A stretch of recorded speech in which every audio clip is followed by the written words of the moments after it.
Everybody, I am Abhishek and welcome to my channel. Today we are going to start a new topic, that is the force. Actually it's not a new topic, it's the continuation of our last topic, that is the motion. As we know that force क्या होता है, force is basically the acceleration. किसी भी object या मास M मास पर अगर कोई भी अगर एक्सेलरेशन लग रहा है तो that is basically a force. तो this is basically acceleration about which we have already discussed in the motion chapter. Therefore your first task is to go through my motion lecture because it will be completely related to that lecture only. So go to my lecture 1. I have given the detail of lecture 1 in my description box. Kindly go to the lecture motion and kindly show all the lectures of motion. And from today this force and further whatever lectures I am going to give you, that will be very interesting.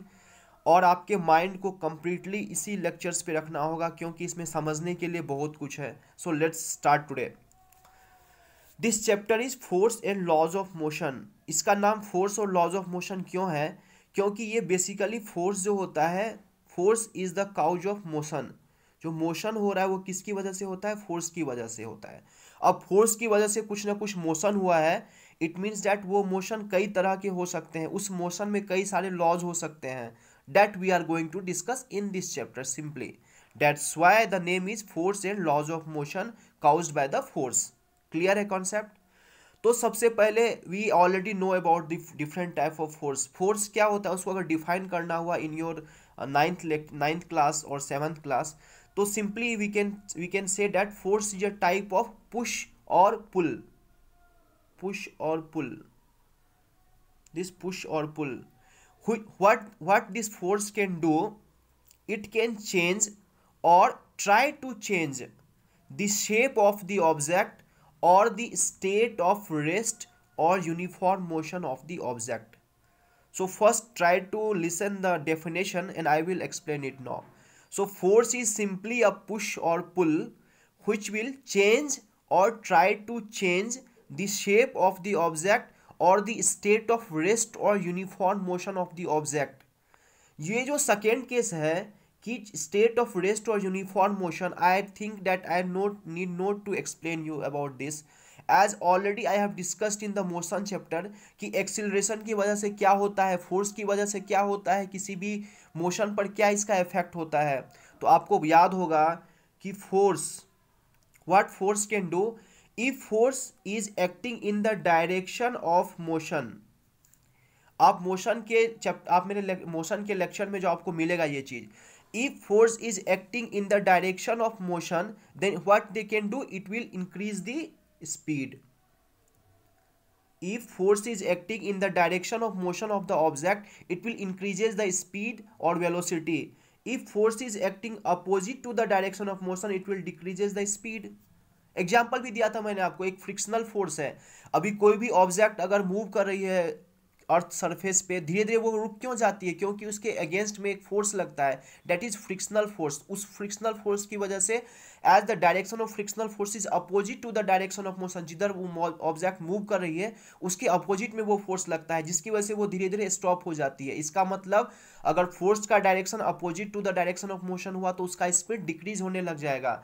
अगर कोई भी force है, अगर उसका direction object के motion के direction में हुआ तो स्पीड इंक्रीज करने लग जाएगा.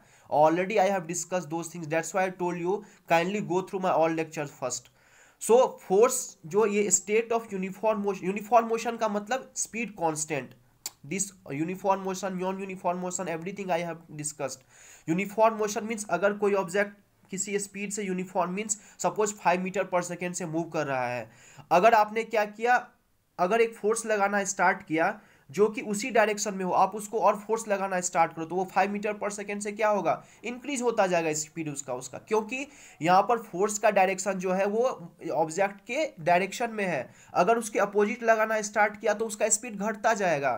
That thing I told you. That's why the state of, अगर कोई रेस्ट और यूनिफॉर्म मोशन में है तो उसके स्टेट को चेंज करता है फोर्स लगाने की वजह से. या तो उसका स्पीड बढ़ जाएगा या स्पीड कम हो जाएगा या स्पीड जीरो भी हो सकता है.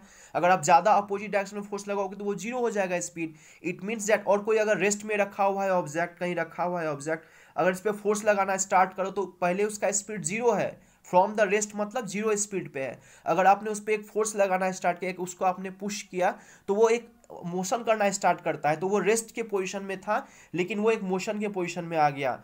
इसमें अगर कोई मोशन में ऑलरेडी है, यूनिफॉर्म मोशन में ऑलरेडी है, तो चाहे तो आप उसके स्पीड को बढ़ा भी सकते हो, चाहे तो इसकी स्पीड को घटा भी सकते हो। तो this all things are force.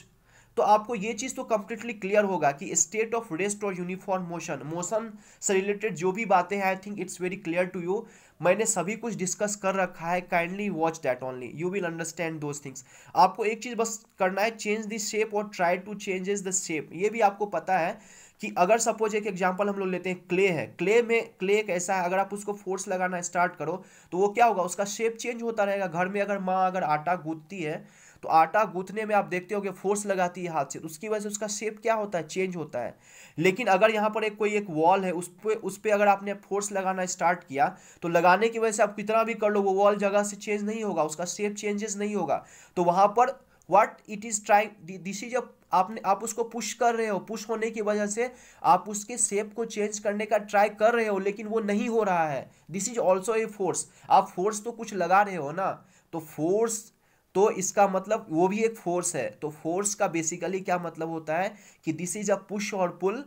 What they can do, it can changes और try to change the shape of the object, shape of the object. यहाँ पर क्ले के शेप को चेंज किया हमने, वॉल के शेप को चेंज करने का ट्राई किया, and try to changes the state of rest और यूनिफॉर्म मोशन। कोई एक रेस्ट में रखा है वो मोशन में आ गया, कोई यूनिफॉर्म मोशन कर रहा है तो उसका स्पीड बढ़ गया, उसका स्पीड कम हो गया। This everything is force. I think it's clear. तो फोर्स, ये सभी फोर्स है। कोई भी एक रेस्ट में था, आपने पहले उसकी स्पीड कितनी होगी, zero. From rest, at rest means speed zero. आपने एक फोर्स लगाना स्टार्ट किया, उसका स्पीड इंक्रीज हुआ, तो that after the velocity will be greater than the zero.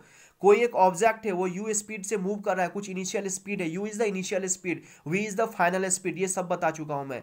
बाद में आपने एक फोर्स लगाना स्टार्ट किया जो कि अपोजिट डायरेक्शन में है, तो बाद का स्पीड क्या होगा, कम होता जाएगा, क्योंकि एक फोर्स लग रहा है जिसका कि direction opposite to the direction of motion है, तो उसका स्पीड कम हो रहा है। चाहे तो उसका स्पीड जीरो भी हो सकता है, अगर ज़्यादा फोर्स लगाते रहोगे कंटिन्यूअसली तो ये आप ज़्यादा भी, उसका स्पीड जीरो भी हो सकता है। दिस ऑल आर फोर्सेज, जिसके बारे में बहुत कुछ हम लोग स्टडी करेंगे। And I think that's from this topic physics will come in pictures. आपको इतना मजा आएगा फिजिक्स में कि you will every time you will think of it only. So force ये चीज़ होता है जिसमें कि आपके शेप चेंज हो गए, आपके स्टेट ऑफ रेस्ट चेंज हुआ है, आपका state of uniform motion change हुआ है, उसका स्पीड चेंज हुआ है। This everything is force. It means that अगर आप फोर्स को, अगर मैं एक मोटे मोटे if I conclude it, so what are the resultant of the force? First, it will changes the shape, it will changes the state of rest or uniform motion, second thing, and third thing is, one important thing is that it changes the direction। अभी से जो भी हम लोग अभी discuss करने वाले हैं आगे सभी चैप्टर्स में, everything will discuss about vector quantities. तो वेक्टर क्वांटिटीज के बारे में मैं बता चुका हूँ, उसका एक अपना एक मैग्नीट्यूड भी होता है, अपना एक डायरेक्शन भी होता है। तो जितने भी चीज़ आगे हम लोग पढ़ने जा रहे हैं वो एक वेक्टर क्वांटिटीज है। So remember you have to consider the direction also. And for direction, what you need to remember in your mind, the Cartesian system, the sign convention, everything I have cleared you। sign convention में बोला था positive direction में किसी भी X और Y axis में positive, right side में positive, left side में निगेटिव, ऊपर की साइड में पॉजिटिव, नीचे की साइड में negative, everything it will be used in this chapter. So kindly go to the lecture and try to revise everything. आपको हर एक पॉइंट्स यूज करूंगा मैं आगे।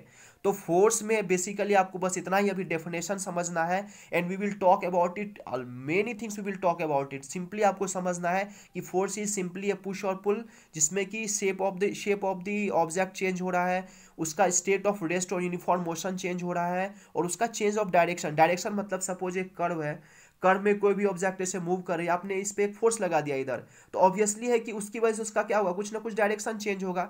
वो कौन सा फोर्स लग रहा है, किधर होगा, वो सब we will discuss later on. आप उतना मत सोचो, सिंपली आप समझो कि कोई भी ऑब्जेक्ट मूव कर रहा है, आपने उस पर एक फोर्स लगा दिया तो ऑब्वियसली उसका डायरेक्शन चेंज होगा। तो this is also the work of force only.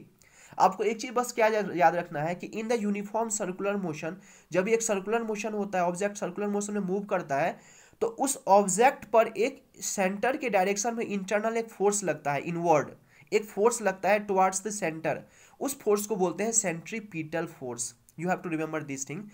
if an object or a mass is moving in a circular motion, then one force will be acting towards the center of that circle, that is the centripetal force, वो towards center लगने वाला है।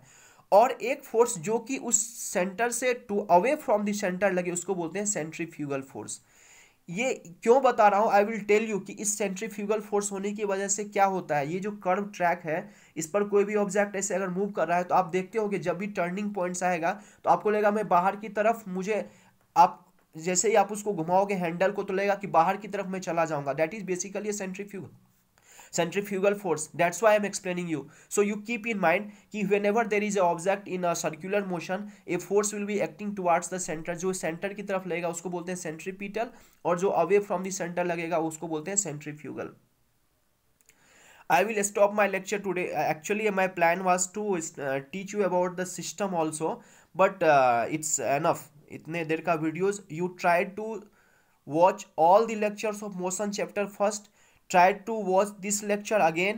In the next chapter, what I am going to do, I will teach you further, and apart from that I am going to solve the numericals of motion chapter. So kindly revise that. मैंने आज start नहीं किया motion chapter के numericals को, क्योंकि हो सकता है आप लोग वो लेक्चर्स अब तक ना देखे हो। सो kindly go and watch, and in the next lecture I will tell you very interesting things about these topics. इसमें बहुत सारी बातें, सिस्टम है, टाइप्स ऑफ फोर्सेज है, contact force, non contact force, balanced force, unbalanced force, momentum, conservation, Newton's law of motion, Galileo experiments, बहुत कुछ है पढ़ने के लिए। It's a very important, but step by step. So you have to also be with me. First आप वो lectures आप please आप देखो, उसके बाद ही आप ये लेक्चर पढ़ो, so that you will get complete idea of physics. और आगे बहुत कुछ इंटरेस्टिंग चीज़ हम लोग पढ़ेंगे। So thanks for listening, take care of your health and thanking you.